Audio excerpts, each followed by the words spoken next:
If you own a duplex, a fourplex, or an apartment building in Seattle and you are planning to raise rent this year, you need to hear this first. Washington just passed a statewide rent stabilization, and if you raise rent without understanding the new rules, you're looking at penalties up to $7,500 per violation, and tenants who can legally walk away from their lease.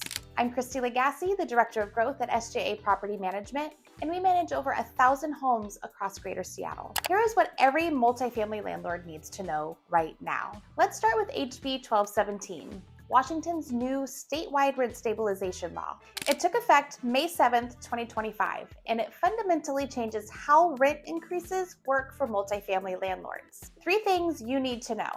First, you cannot raise rent at all during the first 12 months of any tenancy. That applies to both fixed term and month-to-month leases. No exceptions. Second, after year 1, increases are capped.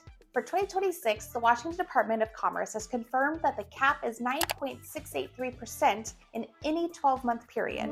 Third, Seattle requires a 180-day written notice before any rent increase. The state requires 90, but Seattle's rule is stricter and Seattle landlords follow the 180-day standard. Notices must be personally served when possible. Keep an affidavit of service for every notice you send. The penalties if you get this wrong are real. Tenants can seek up to 3 months of excess rent back.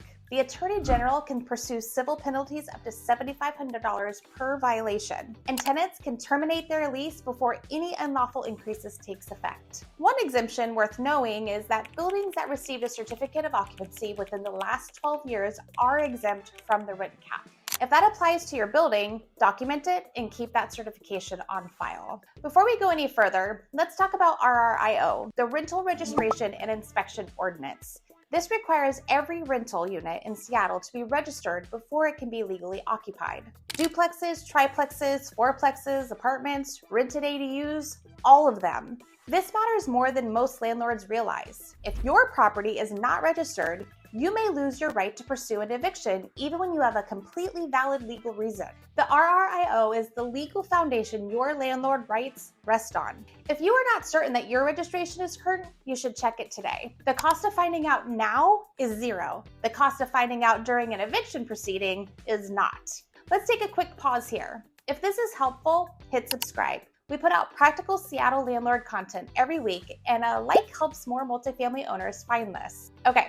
Now let's talk about screening. Seattle's tenant screening rules are among the most detailed in the country, and this is where multifamily landlords create the most unintentional legal exposure. The first-in-time rule requires you to offer the unit to the first qualified applicant who meets your posted criteria, not the criteria that you like best. The first qualified application in chronological order. Your criteria must be written and posted before you advertise the unit. The Fair Chance Housing Ordinance restricts how you can use criminal history in application decisions. Source of income protections prohibit rejecting a tenant based on housing vouchers or assistance programs. Moving costs are capped at 1 month's rent, and tenants can request to pay it in installments over 6 months. The bottom line on your screenings is your criteria must be written, posted before you advertise, and applied the same way to every applicant in sequence. Any deviation creates fair housing exposure. In Seattle, tenants have access to free legal resources,